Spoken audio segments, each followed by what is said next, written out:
ನಮಸ್ಕಾರ, ನಾನು ಪೃಥ್ವಿರಾಜ್ ಹಾರನಹಳ್ಳಿ. ಕೊರೋನಾ ಹಗರಣ ಆರೋಪ ಪ್ರತ್ಯಾರೋಪ, ಸಲಕರಣೆಗಳ ಖರೀದಿಯಲ್ಲಿ ಅವ್ಯವಹಾರ ನಡೆದಿಲ್ವಾ? ಸರ್ಕಾರದ ವಿರುದ್ಧ ಕಾಂಗ್ರೆಸ್ ಗುಡುಗಿದ್ದೆಲ್ಲ ವೇಸ್ಟ್ ಆಯ್ತಾ ಅನ್ನುವ ಪ್ರಶ್ನೆ ಇದ್ದಿದೆ. ಯಾಕೆ ಈ ಪ್ರಶ್ನೆ ಅಂದ್ರೆ ಉತ್ತರವನ್ನ ಕೊಡುವಂತ ಕೆಲಸ ಆಗಿದೆ. ಏನಂತ ಉತ್ತರ ಕೊಟ್ಟಿದ್ದಾರೆ? ಪ್ರತಿಪಕ್ಷಗಳು ಒಂದೇ ಬಾರಿಗೆ ಮುಗಿಬಿದ್ದಿದ್ವು, ಸರ್ಕಾರದ ವಿರುದ್ಧ ಆರೋಪವನ್ನ ಮಾಡಿದ್ವು, ಅವ್ಯವಹಾರವನ್ನ ಮಾಡಲಾಗಿದೆ ಅಂತ ಕೆಲವೊಂದು ದಾಖಲೆಗಳನ್ನ ಕೂಡ ಬಿಡುಗಡೆ ಮಾಡಿದ್ದರು. ಸರ್ಕಾರ ಪ್ರತಿಪಕ್ಷಗಳ ನಡುವೆ ವಾಗ್ಯುದ್ಧನೆ ನಡೆದಿತ್ತು. ಪ್ರತಿಪಕ್ಷಗಳ ಆರೋಪಕ್ಕೆ ಈಗ ಸ್ಪಷ್ಟನೆಯನ್ನ ನೀಡಲಾಗಿದೆ. ಆರೋಗ್ಯ ಇಲಾಖೆಯಿಂದ ಈಗ ಮಾಹಿತಿಯನ್ನ ನೀಡಲಾಗಿರುವಂತದ್ದು. ಏನಂತ ಮಾಹಿತಿಯನ್ನ ಕೊಟ್ಟಿದ್ದಾರೆ, ಯಾಕೆ ದುಪ್ಪಟ್ಟು ಬೆಲೆಗೆ ಕೊಟ್ಟು ಖರೀದಿಸಲಾಗಿದೆ ಅನ್ನೋದ್ರ ಬಗ್ಗೆ ಅವರು ಕ್ಲಾರಿಫಿಕೇಶನ್ ಅನ್ನ ಕೊಟ್ಟಿದ್ದಾರೆ ಅನ್ನೋದನ್ನ ನೋಡೋಣ. ದುಪ್ಪಟ್ಟು ಬೆಲೆಗೆ ಸಾಮಗ್ರಿ ಖರೀದಿ ಮಾಡಿರುವಂತದ್ದು ನಿಜಾನೇ, ಆದ್ರೆ ಯಾವುದೇ ಅವ್ಯವಹಾರ ಆಗಿಲ್ಲವಂತೆ. ಲಾಕ್ಡೌನ್ ಕಾರಣ ಸಾಮಗ್ರಿ ರೇಟ್ ಹೆಚ್ಚಾಗಿತ್ತು ಅಂತ ಅವರು ಸಮರ್ಥನೆಯನ್ನ ಮಾಡಿಕೊಂಡಿರುವಂತದ್ದು. ಆ ಸಂದರ್ಭದಲ್ಲಿ ಸಾಮಗ್ರಿ ರೇಟ್ ತುಂಬಾ ಜಾಸ್ತಿ ಆಗಿತ್ತು. PACಗೆ ಆರೋಗ್ಯ ಇಲಾಖೆಯಿಂದ ವರದಿಯನ್ನ ನೀಡಲಾಗಿರುವಂತದ್ದು. PAC ಅಂದ್ರೆ ಸಾರ್ವಜನಿಕ ಲೆಕ್ಕಪತ್ರಗಳ ಸಮಿತಿಗೆ ವರದಿಯನ್ನ ನೀಡಲಾಗಿದೆ.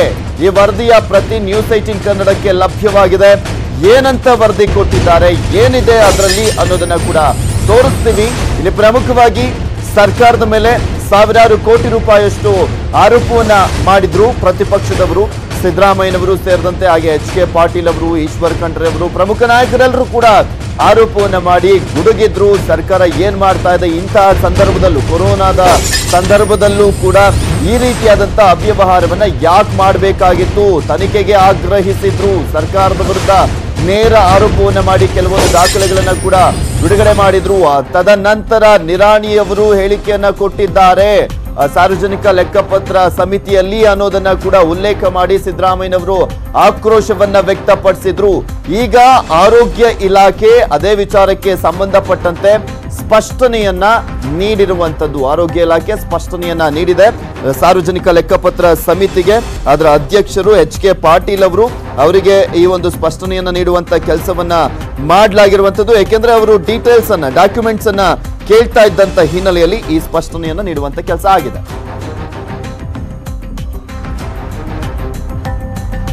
ಇದೆಲ್ಲದ್ರ ಬಗ್ಗೆ ಕಂಪ್ಲೀಟ್ ಡೀಟೇಲ್ಸ್ ಅನ್ನ ನೀಡ್ತಾರೆ ನಮ್ಮ ಪ್ರತಿನಿಧಿ ಕೃಷ್ಣ. ನೇರ ಸಂಪರ್ಕದಲ್ಲಿ ಜಾಯ್ನ್ ಆಗ್ತಾ ಇದ್ದಾರೆ. ಕೃಷ್ಣ, ಸರ್ಕಾರದ ವಿರುದ್ಧ ಅತಿ ದೊಡ್ಡ ಆರೋಪ ಕೇಳಿ ಬಂದಿತ್ತು. ಸಾವಿರಾರು ಕೋಟಿ ರೂಪಾಯಿಯಷ್ಟು ಅವ್ಯವಹಾರ ಮಾಡಲಾಗಿದೆ. ನೇರ ಕಾರಣ ಸರ್ಕಾರ ಇದರಲ್ಲಿ ಅವ್ಯವಹಾರ ಮಾಡಿರುವಂತದ್ದು ಸ್ಪಷ್ಟವಾಗಿ ಗೊತ್ತಾಗ್ತಾ ಇದೆ ಅಂತ ಪ್ರತಿಪಕ್ಷದವರು ಆರೋಪವನ್ನ ಮಾಡಿದ್ರು. ಈಗ ಅದಕ್ಕೆ ಸ್ಪಷ್ಟನೆಯನ್ನ ನೀಡುವಂತ ಕೆಲಸವನ್ನ ಆರೋಗ್ಯ ಇಲಾಖೆ ಮಾಡಿದೆ. ಹಾಗೆ ದಾಖಲೆಗಳನ್ನ ಕೂಡ ಕೊಟ್ಟಿರುವಂತದ್ದು ಆರೋಗ್ಯ ಇಲಾಖೆಯವರು ಸಾರ್ವಜನಿಕ ಲೆಕ್ಕಪತ್ರ ಸಮಿತಿಗೆ.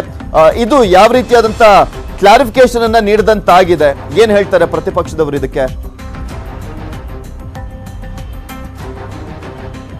ಪೃಥ್ವಿರಾಜ್, ಸದ್ಯಕ್ಕಂತೂ ಪ್ರತಿಪಕ್ಷಗಳು ಇದಕ್ಕೆ ಒಪ್ಕೊಂಡಿಲ್ಲ ಈ ಒಂದು ವರದಿಗೆ ಸಂಬಂಧಪಟ್ಟಂತೆ. ಯಾಕಂದ್ರೆ ಅಷ್ಟು ದೊಡ್ಡ ಮಟ್ಟದಲ್ಲಿ ಖರೀದಿ ಆಗುವಂತದ್ದು, ಖರೀದಿ ಮಾಡೋಕ್ಕಾದ್ರೂ ಏನು ಅನ್ನುವ ಪ್ರಶ್ನೆಯನ್ನ ಎತ್ತಿರುವಂತದ್ದು. ಯಾವುದೇ ಕಾರಣಕ್ಕೂ ಇದನ್ನ ಸುಮ್ಮನೆ ಬಿಡೋದಿಲ್ಲ. ಪ್ರತಿಪಕ್ಷಗಳು ಈಗಾಗಲೇ ನಿರ್ಧಾರವನ್ನ ಮಾಡಿದ್ದೇವೆ. ರಾಜ್ಯ ಸರ್ಕಾರದ ವಿರುದ್ಧವಾಗಿ ಏನಾದ್ರೂ ಮಾಡಿ ಇದ್ರ ವಿರುದ್ಧವಾಗಿ ಹೋರಾಟ ಮಾಡಬೇಕು ಅನ್ನೋ ತೀರ್ಮಾನಕ್ಕೆ ಬಂದಿರುವಂತದ್ದು. ಈಗಾಗಲೇ ಸಾರ್ವಜನಿಕ ಲೆಕ್ಕಪತ್ರ ಸಮಿತಿ ಕೂಡ ಆರೋಗ್ಯ ಇಲಾಖೆ ಅಂದ್ರೆ ಸರ್ಕಾರದ ಮುಖ್ಯ ಕಾರ್ಯದರ್ಶಿಗಳಾಗಿರ್ತಕ್ಕಂಥ ವಿಜಯ ಭಾಸ್ಕರ್ ಅವರಿಗೆ ಒಂದು ವರದಿಯನ್ನ ಕೇಳಿದ್ರು. ಅಂದ್ರೆ ಈ ಮಟ್ಟದಲ್ಲಿ ದೊಡ್ಡ ವೆಚ್ಚದಲ್ಲಿ ಯಾಕೆ ಖರೀದಿ ಮಾಡಿದರೆ ಅನ್ನುವಂಥದ್ದು. ಈಗ ವರದಿ ಬಗ್ಗೆ ಸಂಬಂಧಪಟ್ಟಂತೆ, ಅಂದ್ರೆ ಅವ್ಯವಹಾರಕ್ಕೆ ಸಂಬಂಧಪಟ್ಟಂತೆ ಈಗ ಸರ್ಕಾರದ ಮುಖ್ಯ ಕಾರ್ಯದರ್ಶಿಗಳು ವರದಿಯನ್ನ ಕೊಟ್ಟಿದ್ದಾರೆ. ಆರೋಗ್ಯ ಇಲಾಖೆ ತನ್ನ ನಡೆಯನ್ನ ಸಮರ್ಥನೆ ಮಾಡಿಕೊಂಡಿದೆ. ಯಾವುದೇ ಕಾರಣಕ್ಕೂ ಕೂಡ ನಾವು ಅವ್ಯವಹಾರ ಮಾಡಿಲ್ಲ, ದುಪ್ಪಟ್ಟು ದರದಲ್ಲಿ ಖರೀದಿ ಮಾಡಿದ್ದೇವೆ ಅನ್ನೋದು ಸ್ಪಷ್ಟನೆಯನ್ನ ಕೊಟ್ಟಿರುವಂತದ್ದು. ಅಂದ್ರೆ ಲಾಕ್ಡೌನ್ ಸಂದರ್ಭದಲ್ಲಿ ಮಾನವ ಸಂಪನ್ಮೂಲ ಕಚ್ಚಾ ವಸ್ತುಗಳ ಕೊರತೆ ಮತ್ತೆ ದುಪ್ಪಟ್ಟು ದರ ಇರೋದ್ರಿಂದಾಗಿ ಅತಿ ಹೆಚ್ಚು ಕೊಂಡ್ಕೊಳ್ಳೋದಕ್ಕೆ ಸಾಧ್ಯವಾಯಿತು ಅನ್ನೋ ಒಂದು ಸಮರ್ಥನೆಯನ್ನ ನೀಡಿರುವಂತದ್ದು. ಈಗಾಗಲೇ ಈ ಒಂದು ವರದಿಯನ್ನ HK ಪಾಟೀಲ್ ಅವರು ಕೂಡ ಒಂದು ಪರಿಶೀಲನೆಯನ್ನ ಮಾಡಿದ್ದಾರೆ. ಜೊತೆಗೆ ಏನಂತಂದ್ರೆ ಸದ್ಯಕ್ಕೆ ಆರೋಗ್ಯ ಇಲಾಖೆಯ ಅಧಿಕಾರಿಗಳು ಕೊಟ್ಟಿರ್ತಕ್ಕಂಥ ಮಾಹಿತಿ ಬಗ್ಗೆ ಬರೀ ಪರಿಶೀಲನೆ ಮಾಡಿದರೆ ಅಷ್ಟೇ ಹೊರತು ಅದು ಮುಂದೆ ಏನ್ ಮಾಡಬೇಕು ಅನ್ನೋದ್ರ ಬಗ್ಗೆ ಈಗ ಸಂಬಂಧಪಟ್ಟಂತಹ ಅಧಿಕಾರಿಗಳ ಜೊತೆಗೆ ಚರ್ಚೆ ಮಾಡೋದಕ್ಕೂ ಕೂಡ ಮುಂದಾಗಿರುವಂತದ್ದು. ಜೊತೆಗೆ ಈಗಾಗಲೇ ಆರೋಗ್ಯ ಇಲಾಖೆಯು ಕೇಳಿದ ತಕ್ಷಣ ಒಂದು ವರದಿಯನ್ನ ಕೊಟ್ಟಿದ್ದಾರೆ.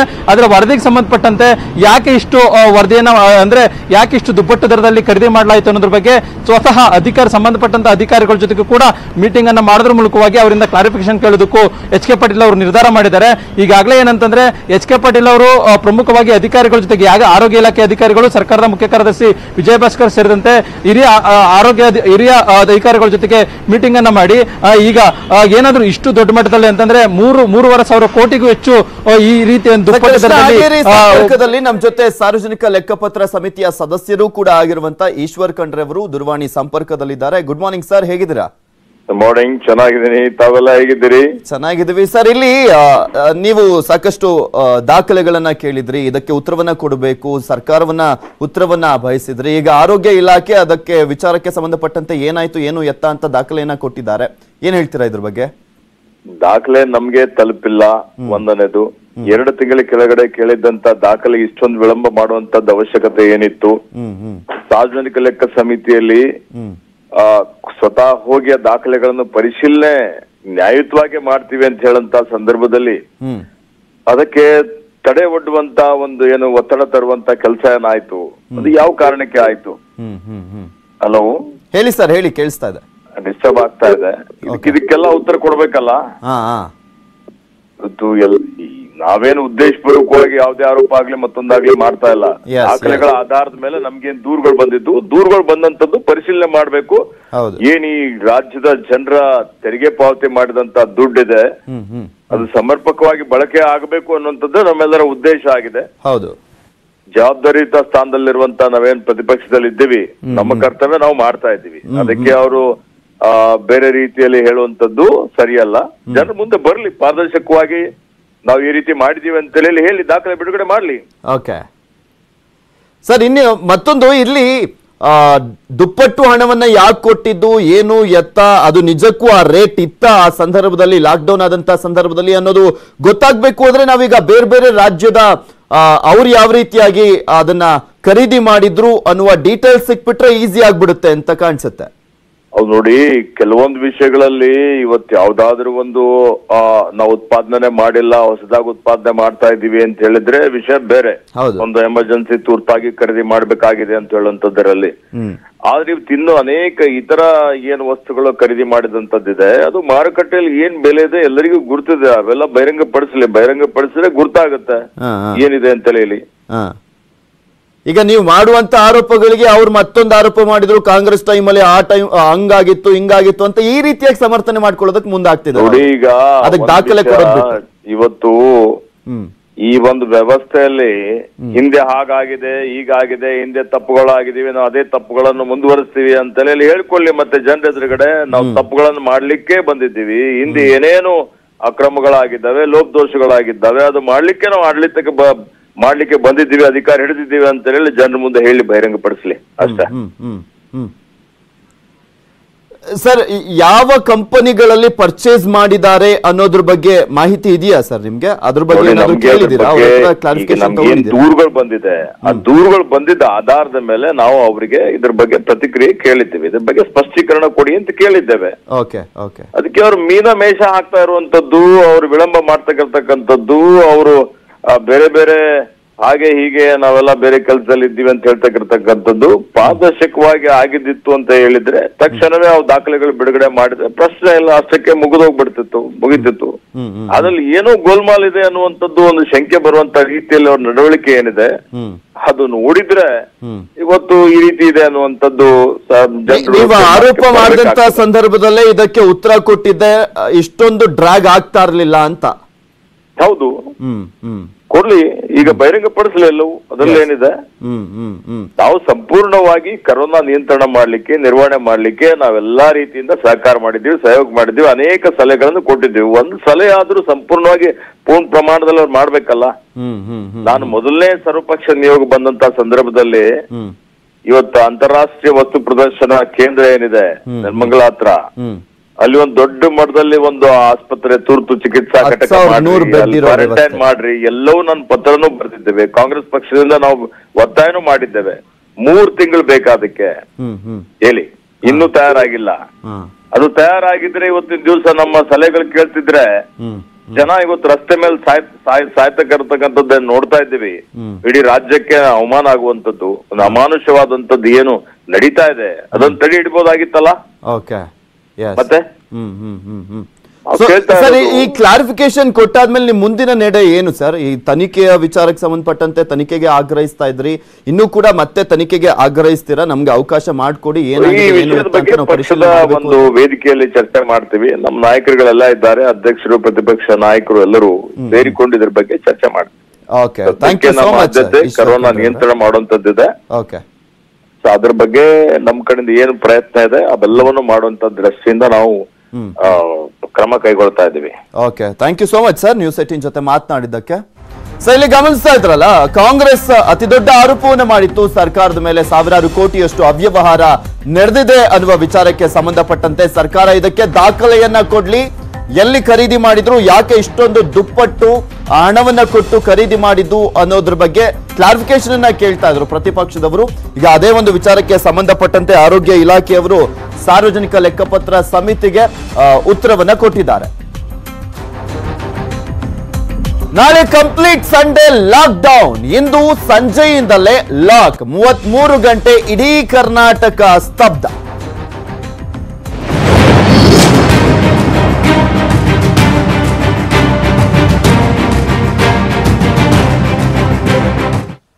ನಾಳೆ ಸಂಡೇ ಲಾಕ್ ಡೌನ್ ಇರುತ್ತೆ.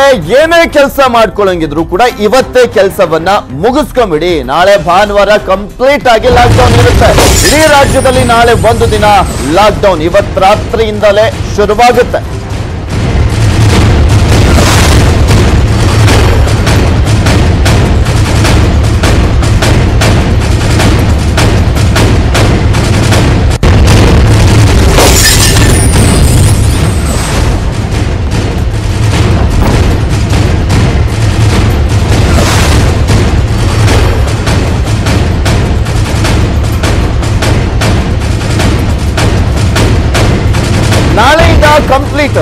ನಾಳೆ ಮಾತ್ರ ಕಂಪ್ಲೀಟ್ ಆಗಿ ಲಾಕ್ ಡೌನ್ ಇರುತ್ತೆ. ಇಂದು ರಾತ್ರಿಯಿಂದಲೇ ಕಂಪ್ಲೀಟ್ ಲಾಕ್ ಆಗ್ತಾ ಇರುವಂತದ್ದು. ಇಂದು ರಾತ್ರಿ 8ರಿಂದ ಸೋಮವಾರ ಬೆಳಗ್ಗೆ 5ರವರೆಗೆ ಲಾಕ್ ಆಗಿರುತ್ತೆ.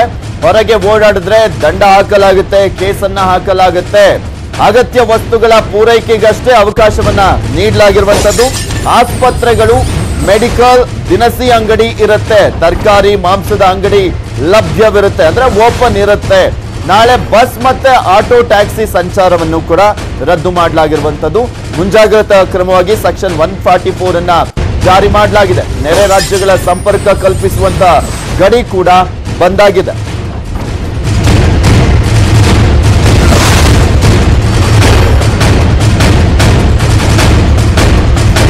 ನಾಳೆ ಕಂಪ್ಲೀಟ್ ಲಾಕ್ ಡೌನ್ ಆಗಲಿರುವಂತಹ ಹಿನ್ನೆಲೆಯಲ್ಲಿ ಈಗ ಆಲ್ರೆಡಿ ಪೊಲೀಸರು ಎಲ್ಲ ರೀತಿಯಾದಂತಹ ಕ್ರಮಗಳನ್ನ ಕೈಗೊಳ್ತಾ ಇದ್ದಾರೆ. ಸಾಕಷ್ಟು ಫ್ಲೈಓವರ್ಗಳನ್ನ ಬ್ಲಾಕ್ ಮಾಡಿರುವಂತದ್ದು. ಕಳೆದ ವಾರ ನೀವು ಗಮನಿಸಿದ್ರಿ, ಶನಿವಾರ ಯಾವ ರೀತಿಯಾಗಿ ಬೆಂಗಳೂರಿನಲ್ಲಿ ಇದ್ದಂಥವರೆಲ್ಲ ತಮ್ಮ ತಮ್ಮ ಊರುಗಳಿಗೆ ಹೋಗ್ತಾ ಇದ್ರು. ಕಂಪ್ಲೀಟ್ ಆಗಿ ಟ್ರಾಫಿಕ್ ಜಾಮ್ ಉಂಟಾಗಿದ್ದಂಥದ್ದನ್ನ ಈಗ ಹೇಗಿದೆ ಪರಿಸ್ಥಿತಿ ಅನ್ನೋದ್ರ ಬಗ್ಗೆನೂ ಕೂಡ ನಿಮಗೆ ಮಾಹಿತಿಯನ್ನು ನೀಡ್ತಾ ಇದ್ದೀವಿ.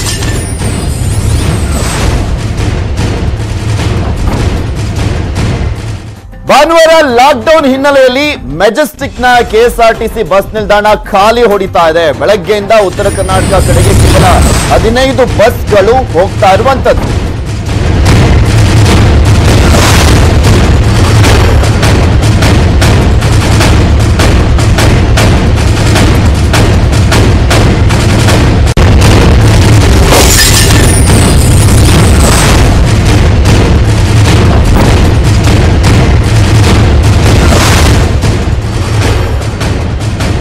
ಬಸ್ ಓಡಾಟ ಕಡಿಮೆ ಮಾಡಿದೆ ಕೆಎಸ್ಆರ್ಟಿಸಿ. ಯಾಕೆಂದ್ರೆ ಪ್ರಯಾಣಿಕರ ಸಂಖ್ಯೆ ಕಡಿಮೆ ಆಗಿರುವಂತಹ ಹಿನ್ನೆಲೆಯಲ್ಲಿ ಬಸ್ ಓಡಾಟವನ್ನ ಕಡಿಮೆ ಮಾಡಿರುವಂತದ್ದು. ಪ್ರಯಾಣಿಕರಿಲ್ಲದೆ ಬಸ್ ಕಂಡಕ್ಟರ್ ಹಾಗೆ ಅಲ್ಲಿ ಡ್ರೈವರ್ ಖಾಲಿ ಹೊಡಿತಾ ಇದೆ ಬಸ್. ಸೊ ಹೀಗಾಗಿ ಸುಮ್ಮನೆ ಕೂರುವಂತ ಪರಿಸ್ಥಿತಿ ನಿರ್ಮಾಣವಾಗಿದೆ. ಯಾಕೆಂದ್ರೆ ಪ್ರಯಾಣಿಕರು ಬರ್ತಾ ಇಲ್ಲ ಅಲ್ಲಿ.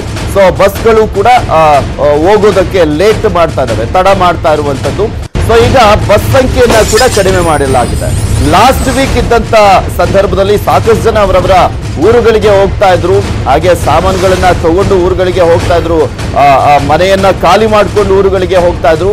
ಬಟ್ ಈ ವಾರ ಅದೆಲ್ಲವೂ ಕೂಡ ಕಡಿಮೆ ಆಗೋಗಿದೆ. ಶನಿವಾರನೇ ಲಾಕ್ ಡೌನ್ ಇದ್ದಂತೆ ಕಾಣಿಸ್ತಾ ಇದೆ. ಬೆಂಗಳೂರಿನಲ್ಲಿರುವಂತಹ ದೃಶ್ಯಾವಳಿಗಳನ್ನ ಗಮನಿಸ್ತಾ ಇದ್ರೆ ಶನಿವಾರನೇ ಲಾಕ್ ಡೌನ್ ಇರುವಂತಹ ಪರಿಸ್ಥಿತಿ ಕಾಣಿಸ್ತಾ ಇರುವಂತದ್ದು ನಿಮ್ಗೆ ತೋರಿಸ್ತಾ ಇದ್ವಿ. ದೃಶ್ಯಾವಳಿಗಳಲ್ಲಿ ಬಣಗುಡ್ತಾ ಇದೆ ಮೆಜೆಸ್ಟಿಕ್ ನ KSRTC ಬಸ್ ನಿಲ್ದಾಣ ಖಾಲಿ ಓಡಿತಾ ಇರುವಂತದ್ದು, ಪ್ರಯಾಣಿಕರೇ ಇಲ್ಲ. ಯಾಕೆಂದ್ರೆ ಏನ್ ಪ್ರಾಬ್ಲಮ್ ಅಂದ್ರೆ ಇಲ್ಲಿ ಸಾಕಷ್ಟು ಜಿಲ್ಲೆಗಳಲ್ಲಿ ಮಧ್ಯಾಹ್ನ 2 ಗಂಟೆಯ ನಂತರನೇ ಲಾಕ್ಡೌನ್ ಮಾಡಲಾಗ್ತಾ ಇರುವಂತ ಹಿನ್ನೆಲೆಯಲ್ಲಿ ಬಸ್ಗಳು ಇರ್ತವೋ ಇಲ್ವೋ ಅನ್ನುವ ಆತಂಕ ಕೂಡ ಸಹಜವಾಗಿ ಪ್ರಯಾಣಿಕರಲ್ಲಿದೆ.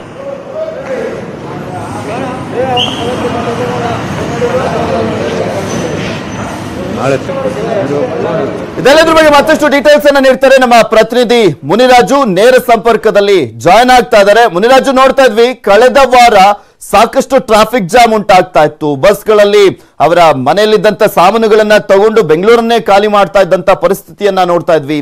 ಇವತ್ತು ಹೇಗಿದೆ ಅಂತ?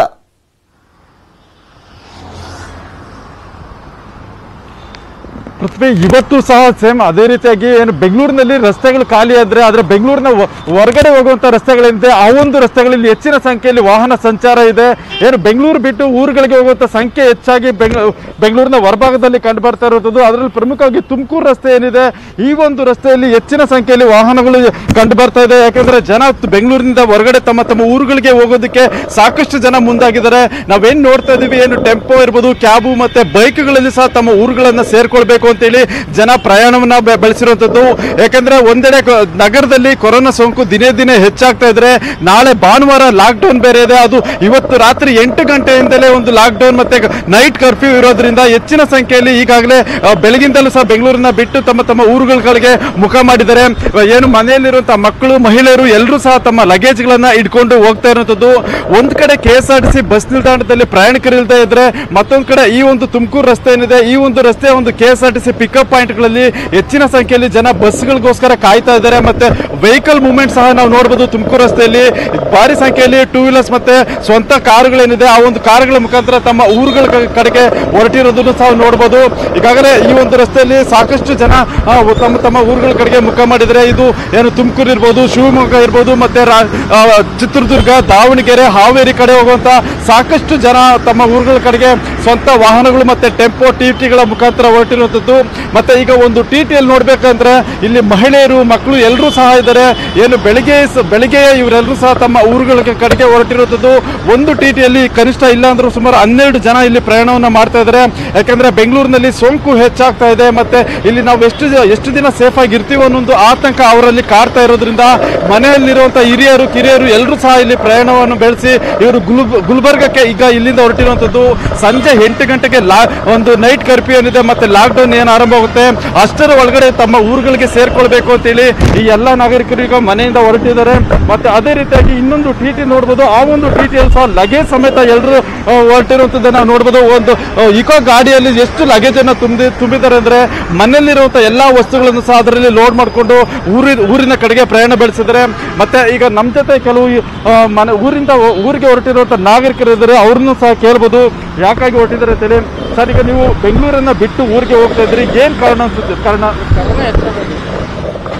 ನಾವು ಬಂದಿದ್ದು ಗುರುವಾರ ದಿವಸ, ಗುರುವಾರ ಬಿಟ್ಟಿದ್ದೆವು. ನಮ್ಮ ಅಣ್ಣವ್ರು ಸರಿ ಹೋಗಿದ್ರು, ಅವರೊಂದು ಪ್ರೋಗ್ರಾಮ್ ಇತ್ತು, ರುದ್ರಭೂಮಿಯಲ್ಲಿ ಸಮಾಧಿ ಕಟ್ಟಿದ್ದಾರೆ. ಆ ಸಮಾಧಿ ಪೂಜಾ ಮುಗಿಸ್ಕೊಂಡ ಇವಾಗ ನಾವು ಹೊರಟಿದ್ದೇವೆ. ಮತ್ತೆ ಇಲ್ಲಿ ಸುಮಾರು ಜನ ಮನೆಯಲ್ಲಿ ಇದ್ರು ಅಂತಾನೆ ಹೇಳ್ತಿದ್ರು, ಎಲ್ಲರೂ ಸಹ ಈಗ ಮನೆ ಖಾಲಿ ಮಾಡಿ ಹೋಗ್ತಾ ಇರೋದು ಯಾಕಾಗಿ? 100% ಮನೆ ಖಾಲಿ ಮಾಡಿ ಹೋಗ್ತಾ ಇದ್ದಾರೆ. ಅವರಿಗೆ ಕೆಲಸ ಇಲ್ಲ, ಕೊರೋನಾ ಜಾಸ್ತಿ ಆಗ್ತಾ ಇದೆ. ಅದಕ್ಕೆ ದಯಮಾಡ್ಕೇಶನ್ ತಮ್ಮ ಜಿಲ್ಲೆಗೆ, ತಮ್ಮ ಹಳ್ಳಿಗೆ, ತಮ್ಮ ಊರಿಗೆ ಹೋಗ್ತಾ ಇದ್ದಾರೆ. ಎಷ್ಟು ಜನ ಇದ್ರಿ ಮನೆಯಲ್ಲಿ ಬೆಂಗಳೂರಲ್ಲಿ 4 ಜನ ಇದ್ದಾರೆ. ನಾವು ಈಗ ಬಂದಿದ್ದು 8 ಜನ, 4 ಜನ ಹೆಣ್ಮಕ್ಳು, 4 ಜನ ಗಂಡಸರು, ಡ್ರೈವರ್ಗೆ ಹಿಡ್ಕೊಂಡು 8 ಜನ. ಮಾಸ್ಕು ಮತ್ತು ಸ್ಯಾನಿಟೈಸರ್ ಯೂಸ್ ಮಾಡ್ಕೊಂಡು ಕೇಸಿಂದ ಬರ್ತಾ ಇದ್ದೀವಿ ನಾವು. ಮತ್ತು ಇದು ಇಲ್ಲಿನ ಏನು ಊರಿಗೆ ಹೊರಟಿರುವಂತಹ ವ್ಯಕ್ತಿಗಳು ಹೇಳ್ತಿರುವಂತದ್ದು, ಏನು ಬೆಂಗಳೂರಿನಲ್ಲಿ ಸೋಂಕು ಜಾಸ್ತಿ ಆಗ್ತಿರೋದ್ರಿಂದ ನಾವು ಮನೆಗೆ ಹೋಗೋದು ಸೇಫ್ ಅಂತೇಳಿ ಎಲ್ಲ ತಮ್ಮ ನೆಂಟರ ಸಮೇತ ಎಲ್ಲರೂ ಸಹ ಊರಿಗೆ ಹೊರಟಿರುವಂತದ್ದು. ಪೃಥ್ವಿ, ರಾಜ್ಯದಲ್ಲಿ ಕೊರೋನಾ ಮರಣ ಮೃದಂಗವನ್ನ ಬಾರಿಸ್ತಾ ಇದೆ. ಕಂಟ್ರೋಲ್ಗೆ ಸಿಗ್ತಾ ಇಲ್ಲ ಮಹಾಮಾರಿ ಕೊರೋನಾ ಸೋಂಕು ಮತ್ತೆ ಸಾವಿನ ಸಂಖ್ಯೆ ದಿನೇ ದಿನೇ ಏರಿಕೆ ಆಗ್ತಾನೆ ಇದೆ. ದಿನಕ್ಕೊಂದರಂತೆ ದಾಖಲೆಯ ಪ್ರಮಾಣದಲ್ಲಿ ಸೋಂಕು ಮತ್ತೆ ಸಾವಿನ ಸಂಖ್ಯೆಗಳು ಏರಿಕೆ ಆಗ್ತಾ ಇರುವಂತದ್ದು ರಾಜ್ಯದಲ್ಲಿ ನಿನ್ನೆ 2313 ಕೇಸ್ಗಳು ದಾಖಲಾಗಿದ್ರೆ, ಟೋಟಲ್ ಆಗಿ ಈಗ ಕರ್ನಾಟಕದಲ್ಲಿ ಸೋಂಕಿನ ಲೆಕ್ಕ ದಾಖಲಾಗಿದ್ದಂಥದ್ದು 33,418ಕ್ಕೆ ಏರಿಕೆ ಆಗಿದೆ. ಬೆಂಗಳೂರಿನಲ್ಲಿ ನಿನ್ನೆ ಒಂದೇ ದಿನ 1447 ಪ್ರಕರಣಗಳು ದಾಖಲಾಗಿದ್ದಾವೆ. ಈ ಮೂಲಕ ಬೆಂಗಳೂರಿನಲ್ಲಿ ಟೋಟಲ್ ಆಗಿ ಸೋಂಕು ದಾಖಲಾಗಿದ್ದಂಥದ್ದು ಅದರ ಪ್ರಕರಣಗಳು 15,329 ಕೇಸ್ಗಳಾಗಿದ್ದಾವೆ. ಸಾವಿನ ಸಂಖ್ಯೆ ಕೂಡ ನಿನ್ನೆ ರೆಕಾರ್ಡ್ ಮಾಡಿದೆ. 57 ಜನ ಸಾವನ್ನಪ್ಪಿರುವಂಥದ್ದು. ಈ ಮೂಲಕ ಟೋಟಲ್ ಆಗಿ ಕೊರೋನಾ ಸೋಂಕಿನಿಂದಾಗಿ ಸಾವನ್ನಪ್ಪಿದವರ ಸಂಖ್ಯೆ 543ಕ್ಕೆ ಏರಿಕೆ ಆಗಿದೆ. ಹಾಗೆ 10 ದಿನಗಳಲ್ಲಿ ಭಾರಿ ಪ್ರಮಾಣದಲ್ಲಿ ಏರಿಕೆ ಕಂಡಿದೆ. ದಿನದಿಂದ ದಿನಕ್ಕೆ ಏರಿಕೆ ಕಾಣ್ತಾನೆ ಇದೆ. ಕೊರೋನಾ ಸೋಂಕು ಜುಲೈ 1ರಿಂದ ಅಂತೂ 200ರಿಂದ 400ರಷ್ಟು ಸೋಂಕು ಹೆಚ್ಚಳವಾಗಿದೆ. ಬೆಂಗಳೂರಿನ ಸೋಂಕಿನದ್ದೇ ಸಿಂಹಪಾಲು ಇರುವಂತದ್ದು. ರಾಜ್ಯದಲ್ಲಿ ದಿನೇ ದಿನೇ ದಾಖಲಾಗ್ತಾ ಇರುವಂತಹ ಸೋಂಕಿನ ಲೆಕ್ಕದಲ್ಲಿ 30 ಜಿಲ್ಲೆಗಳಲ್ಲಿ 4 ಜಿಲ್ಲೆಗಳದ್ದು ಭಾರಿ ಆತಂಕ. ಅಂದ್ರೆ ಏನ್ ಆತಂಕ ಅಂದ್ರೆ ಅಲ್ಲಿ ಡಬಲ್ ತ್ರಿಬಲ್ ಈ ರೀತಿಯಾಗಿ ದಾಖಲಾಗ್ತಾ ಇದೆ. 400ರಷ್ಟು ಪ್ರಮಾಣದಲ್ಲಿ ಅಲ್ಲಿ ಸೋಂಕು ದಾಖಲಾಗ್ತಾ ಇರುವಂತದ್ದು. ಬೆಂಗಳೂರು, ಬೆಳಗಾವಿ, ತುಮಕೂರು, ಮಂಡ್ಯ ಈ ಒಂದು ಜಿಲ್ಲೆಗಳಲ್ಲಿ 400ರಷ್ಟು ಕೊರೋನಾ ಸೋಂಕು ದಾಖಲಾಗ್ತಾ ಇದ್ರೆ, ಇನ್ನು ಉಳಿದ 7 ಜಿಲ್ಲೆಗಳಲ್ಲಿ 300ರಷ್ಟು ಕೊರೋನಾ ಸೋಂಕು ದಾಖಲಾಗ್ತಾ ಇರುವಂತದ್ದು. ಹಾಗೆ 10 ಜಿಲ್ಲೆಗಳಲ್ಲಿ 200ರಷ್ಟು ಕೊರೋನಾ ಸೋಂಕು ದಾಖಲಾಗ್ತಾ ಇದೆ. ಸೊ ಈ ಒಂದು ವಿಚಾರಕ್ಕೆ ಸಂಬಂಧಪಟ್ಟಂತೆ ಸರ್ಕಾರಕ್ಕೆ ತಲೆಬಿಸಿ ಶುರುವಾಗಿದೆ. ಸೊ ಯಾವ್ಯಾವ ರೀತಿಯಾಗಿ ನಿಯಂತ್ರಣ ಮಾಡಬೇಕು, ಏನು ಎತ್ತ ಅಂತ ಅಲ್ಲಿನ ಜಿಲ್ಲಾಧಿಕಾರಿಗಳಿಗೆ, DHOಗಳಿಗೆ ಸೂಚನೆಯನ್ನ ಕೂಡ ನೀಡಲಾಗ್ತಾ ಇದೆ. ಮತ್ತಷ್ಟು ಸುದ್ದಿಯನ್ನು ನಿಮ್ಮ ಮುಂದೆ ಇಡ್ತೀನಿ, ಆದ್ರೆ ಅದಕ್ಕೂ ಮುಂಚೆ ಒಂದು small break. Rapid antigen kit ಮೂಲಕ ಟೆಸ್ಟ್ ಅನ್ನ ಮಾಡಿಸಲಾಗ್ತಾ ಇರುವಂತದ್ದು. ಕೇವಲ 20 ನಿಮಿಷದಲ್ಲೇ ಬರಲಿದೆ ಕೊರೋನಾ ವರದಿ. ಈ ಒಂದು ರ್ಯಾಪಿಡ್ ಆಂಟಿಜೆನ್ ಕಿಟ್ ಮುಖಾಂತರ ಟೆಸ್ಟ್ ಅನ್ನ ಮಾಡಿದಂತಹ ಸಂದರ್ಭದಲ್ಲಿ ಕೇವಲ 20 ನಿಮಿಷದಲ್ಲೇ ಅಲ್ಲೇ ರಿಸಲ್ಟ್ ಬರುತ್ತೆ. ಸೊ ಈಸಿಯಾಗಿ ಬೇಗ ಪ್ರಕರಣಗಳ ವರದಿಯನ್ನ ಕೊಡಬಹುದು. 1 ಲಕ್ಷ ಆಂಟಿಜೆನ್ ಕಿಟ್ ಅನ್ನ ಖರೀದಿ ಮಾಡಿದೆ ಸರ್ಕಾರ. ಈಗ ಆಲ್ರೆಡಿ ಬೆಂಗಳೂರಿನಲ್ಲಿ 20,000 ಜನರ ಪರೀಕ್ಷೆಗೆ ನಿರ್ಧಾರವನ್ನು ಮಾಡಲಾಗಿದೆ. ಇನ್ನು ಟೋಟಲ್ ಆಗಿ 50,000 ಜನರ ಪರೀಕ್ಷೆಗೆ ಬೇಗ ಮಾಡಬೇಕು ಅನ್ನೋದ್ರ ಬಗ್ಗೆ ಚಿಂತನೆಯನ್ನ ಮಾಡ್ತಾ ಇದೆ. ಒಂದು ಆಂಟಿಜೆನ್ ಕಿಟ್ ಬೆಲೆ ಕೇವಲ 450 ರೂಪಾಯಿ. ಇನ್ನು ಮುಂದೆ 2-3 ದಿನ ಕಾಯಬೇಕಾಗಿಲ್ಲ, 20 ನಿಮಿಷದಲ್ಲೇ ಬರುತ್ತೆ ಕೊರೋನಾದ ರಿಪೋರ್ಟ್. ಇನ್ನು ಸಾವನ್ನಪ್ಪಿದವರಿಗೆ ಸೋಂಕು ಇತ್ತೇ ಇಲ್ಲವೇ ಎಂಬುದನ್ನ ಪರೀಕ್ಷಿಸಲಿಕ್ಕೆ ಈ ಆಂಟಿಜೆನ್ ಪರೀಕ್ಷೆಯನ್ನ ನಡೆಸಿ ಶೀಘ್ರದಲ್ಲೇ ಮೃತದೇಹ ಅಂತ್ಯ ಸಂಸ್ಕಾರಕ್ಕೆ ಅವಕಾಶವನ್ನ ಮಾಡಿಕೊಡ್ಲಿಕ್ಕೆ ನಿರ್ಧಾರವನ್ನ ಮಾಡಲಾಗಿದೆ. ಯಾಕೆಂದ್ರೆ ಕೆಲವರು ಸಾವನ್ನಪ್ಪಂತಹ ಸಂದರ್ಭದಲ್ಲಿ ಅವರಿಗೆ ಸೋಂಕಿತ್ತ ಇಲ್ವಾ ಅನ್ನುವ ರಿಪೋರ್ಟ್ ಬರ್ಲಿಕ್ಕೇನೆ 2-3 ದಿನ 4-5 ದಿನ ಕಾಯುವಂತ ಪರಿಸ್ಥಿತಿ ಇದೆ. ಇನ್ನೂ ಒಂದ್ ಕಡೆ ಬೇಗ ಅಂತ್ಯ ಸಂಸ್ಕಾರವನ್ನ ಮಾಡುವಂತ ಸಂದರ್ಭದಲ್ಲಿ ಇದೆಲ್ಲವೂ ಕೂಡ ತೊಡಕಾಗಿತ್ತು. ಅದಕ್ಕೂ ಕೂಡ ಈಗ ಪರಿಹಾರದ ನಿಟ್ಟಿನಲ್ಲಿ ಆಂಟಿಜೆನ್ ಟೆಸ್ಟ್ ಅನ್ನ ಮಾಡುವಂತ ವಿಚಾರಕ್ಕೆ ಸಂಬಂಧಪಟ್ಟಂತೆ ಫಸ್ಟ್ ಪ್ರಿಫರೆನ್ಸ್ ಅನ್ನ ಅವ್ರಿಗೂ ನೀಡಲಾಗ್ತಾ ಇದೆ. ಇವೆಷ್ಟುವರೆಗಿನ ಸುದ್ದಿ ನೋಡ್ತಾರೆ ನ್ಯೂಸ್ 18 ಕನ್ನಡ. ಜಾಲ ನಮ್ಮದು, ಬಲ ನಿಮ್ಮದು.